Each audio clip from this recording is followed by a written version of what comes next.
Hi, this is Yolanda Van Veen, and in this segment we're going to talk about how to remove crabgrass from lawns. So crabgrass is a big problem because you'll have a beautiful lawn and then all of a sudden you'll have all these wild, weedy looking grass in there and it'll ruin the grass that you have. And so there's a lot of easy ways to remove it.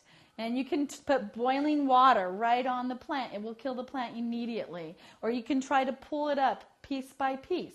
But in the end, you've got to realize that weeds grow in soil that is not healthy. They don't like composted soil. They don't like healthy, really good soil. Whereas grass, your lawn grass, loves healthy soil. And a lot of times you can put all types of chemicals on it to kill that crabgrass, but in the end you're not addressing the issue. It's going to come right back. So the only way to get rid of crabgrass in your lawn is every spring and every fall put a layer, at least 1 to 2 inches of composted material, organic material, could be potting soil, any type of soil, right on top of that crabgrass, and then put lots of grass seed into that and just work its way.